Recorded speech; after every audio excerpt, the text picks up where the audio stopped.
नमस्कार। प्रस्तुत है आज का चिंतन।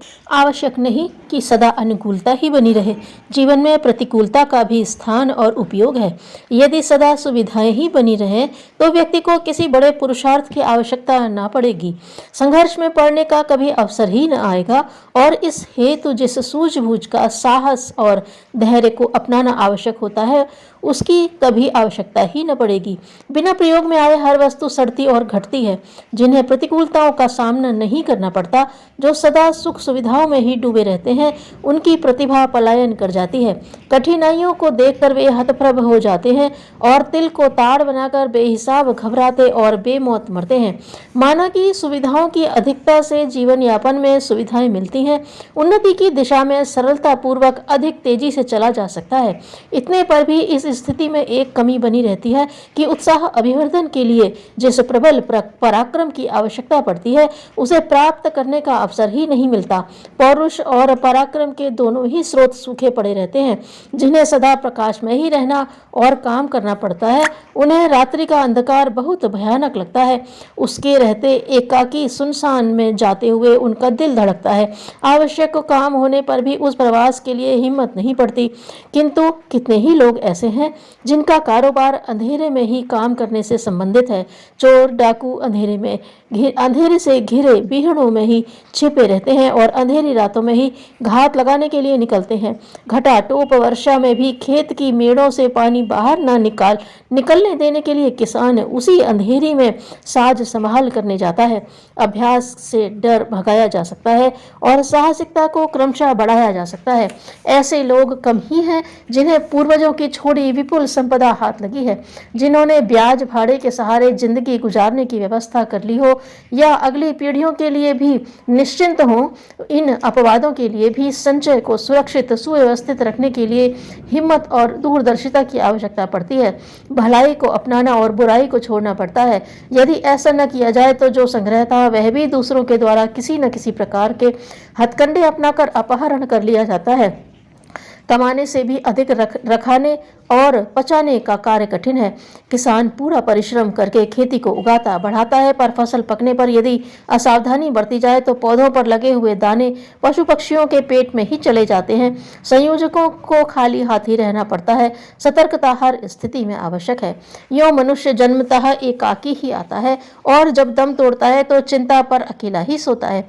इसलिए साथियों और सहायकों की आशा रखकर जीवित रहना और परावलंबी होकर काम नहीं चलाया जा सकता। फिर भी इतना तथ्य तो हर किसी को स्मरण रखना होता है कि मिलजुल कर रहा जाए। सहकार के अवसरों को हाथ से न जाने दिया जाए। दूसरों की सहायता सद्भावना प्राप्त करने का एक ही तरीका है कि पहल अपनी ओर से की जाए। गेंद फेंककर जितनी जोर से जिस दिशा में भी फेंकी जाती है वह आगे वाले अवरोध से टकराकर उसी गति से वापस लौट आती है। लोक व्यवहार में हमारी भूमिका जितनी सदाशयतापूर्ण होती है, बदले में उसी अनुपात से दूसरों का सद्व्यवहार हमें उपलब्ध होता है। कई बार प्रतिकूलताएं सामने आती हैं, लोगों के दुर्व्यवहार आड़े आते हैं। इन परिस्थितियों में कई व्यक्ति सपक आ जाते हैं। प्रतिरोध करना, बच निकलना तो दूर, उनसे अपना पक्ष प्रस्तुत करते भी नहीं बनता। अभिव्यक्तियों को मन में ही दबाए रहना, संकोचवश अपनी समस्याओं को और कठिनाइयों को प्रकट न करना एक अवगुण है जो घुटन पैदा करता है। घुटन अपने आप में एक विशालता है जो अंततः प्रकटीकरण की तुलना में अधिक हानिकारक सिद्ध होती है।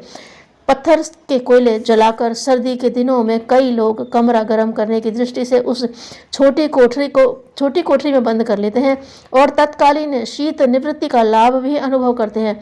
किंतु देखा गया है कि उस विषैली गैस से कोठरी में सोने वालों का दम घुट जाता है। सवेरे वे सभी लोग मरे निकलते हैं जो लोग अपनी समस्याओं में घुटते रहते हैं, जी की जलन प्रकट नहीं होने देते, असंतोष एवं आक्रोश छिपाए रहते हैं। वे मन समझाने को तो यह मानते हैं कि चुप रहकर उन्होंने शांति बनाई रखी, पर यह तथाकथित शांति प्रकट अशांति से महंगी पड़ती है। दूसरे लोग वास्तविकता को समझ नहीं पाते। घुटने वाले पर निराशा का, मन में विद्वेष रखने का, रूठने का, बुरे स्वभाव का लांछन लगाते हैं। उपेक्षा बरतने के रूप में उसे प्रताड़ित करते हैं। इस प्रकार सहानुभूति की जो अपेक्षा की गई थी वह भी हाथ से चली जाती है। समस्याओं के समाधान का सीधा तरीका यह है कि अपनी बात आवेश में नहीं, तथ्यों और तर्कों के साथ संबंधित व्यक्तियों के सामने रखी जाए। इतने भर से काम न चलता हो तो जो हस्तक्षेप कर सकते हैं, सुलझाव का वातावरण बना सकते हैं, उनके सामने भी जटिलता को रखा जाए और उसका समाधान निकालने के लिए सहयोग प्राप्त किया जाए। कहते हैं कि माता भी बिना मांगे रोटी नहीं देती। उलझनों का सही ढंग से सद्भाव भरा समाधान दूसरों से भी पूछा जा सकता है। वस्तु स्थिति विदित होने पर ही स्वजन संबंधी भी उस ओर ध्यान देते हैं, औचित्य का पक्ष लेते हैं और भ्रमग्रस्त को समझाते, अनीति अपनाने वाले को रोकते हैं।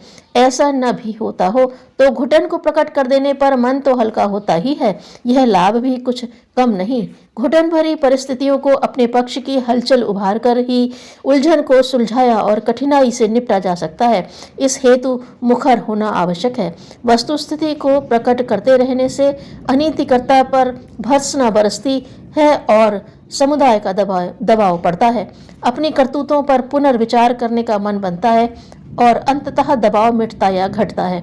डर कर चुप ही बैठना या दरगुजर करते रहना शांति प्रिय होना नहीं है। सहनशील तो वे कहलाते हैं जिनके ऊपर अशुभ प्रतिक्रिया ही नहीं होती। अनुकूलता को वे प्रगति के लिए प्रयुक्त करते हैं और प्रतिकूलता के सामने अपने समूचे साहस और पराक्रम का प्रयोग करते हैं। ऐसे ही लोग उभय पक्षीय परिस्थितियों का लाभ उठाते हैं। प्रतिकूलताओं से लड़ने की मनः स्थिति बनाना और साधन जुटाना ऐसा कार्य है जिसके सहारे व्यक्तित्व को सुविकसित और प्रतिभा संपन्न बनाया जा सकता है। मनुष्य जीवन को सफल बना लेना ही सच्ची दूरदर्शिता और बुद्धिमत्ता है। धन्यवाद।